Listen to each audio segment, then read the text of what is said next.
أعوذ بالله من الشيطان الرجيم بسم الله الرحمن الرحيم اللهم عجل لوليك الفرج. हज़रत अमीरुल मोमिनीन अली इब्न अबी तालिब अलैहिस्सलातु वस्सलाम નહજુલ બલાગાની અંદર હિકમત નંબર 203માં ઇરશાદ ફરમાવે છે કે એ લોકો ખુદાથી ડરો કે જે તમારી બધી જ વાતોને સાંભળે છે અને જે તમારા દિલની બધી જ વાતોને ખબર રાખે છે. તેનાથી કોઈ પણ ભેદ છુપો નથી અને મોતની તરફ આગળ વધો.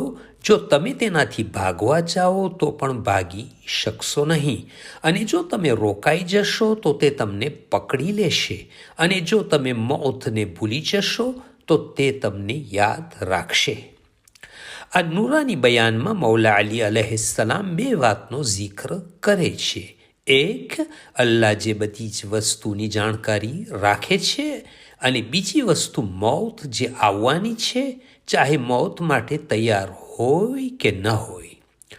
એ લોકો અલ્લાહથી ડરો. જો તમે કશું પણ બોલો છો તો તે તમારી વાતને સાંભળે છે અને જો તમે તમારા દિલમાં કંઈ છુપાવીને રાખ્યું હશે, ભલે બીજા કોઈને ખબર ન હોય પણ અલ્લાહ તમારા તે ભેદને જાણે છે. કુરઆનમાં આવ્યું છે કે અલ્લાહ તમારા ગળાની રગ કરતાં પણ વધારે નજદીક છે.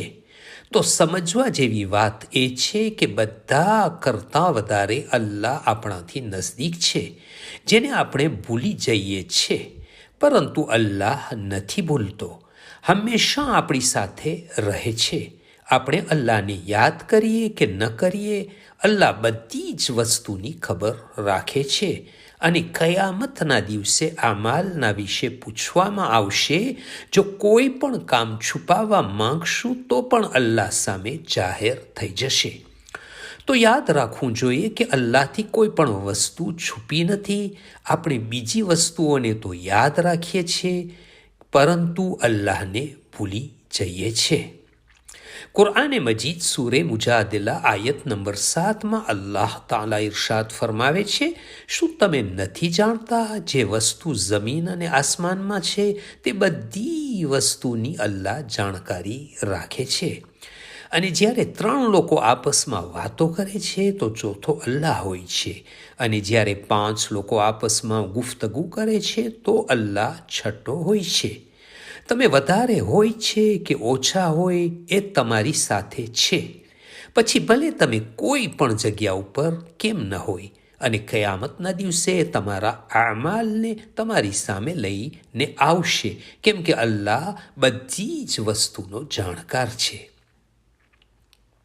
એવી જ રીતે મોતના વિશે કુરઆનમાં આવ્યું છે સૂરે જુમા આયત નંબર 8માં, કહો એ મોત કે જેનાથી તમે ભાગો છો આખિરકારે તમને મળવાની છે અને પછી તમને અલ્લાહની બારગાહમાં પેશ કરવામાં આવશે, જે તમારી બધી છુપાયેલી અને જાહેરી વાતોને જાણે છે અને તમને જાણકારી આપવામાં આવશે કે તમે દુનિયામાં શું કરતા હતા. તો હવે ખબર એ પડે છે કે જેની પાસે સારું ઈમાન અને સારો અકીદો હોય છે તે હંમેશા અલ્લાહને યાદ રાખશે અને મૌતને કદી પણ ભૂલશે નહીં. શૈતાનની વાતોમાં નહીં આવે, ગુનાહ નહીં કરે. મોત પછી કયામતના દિવસે જે પણ કંઈ નાના મોટા કામ કર્યા હશો તેનો બદલો જોવા મળશે. જો હંમેશા બધા જ સારા કામ કર્યા હશે તો કંઈ વાંધો નહીં આવે અને જો કોઈ એક નાનો એવો ગુનો કર્યો હશે, ભલે પછી કોઈને પરેશાન કર્યો હશે, તો તેની સજા પણ તેને જોવા મળશે. اللهم صل على محمد وآل محمد وعجل فرجهم from Fountain of Ahlul Bayt alayhim السلام.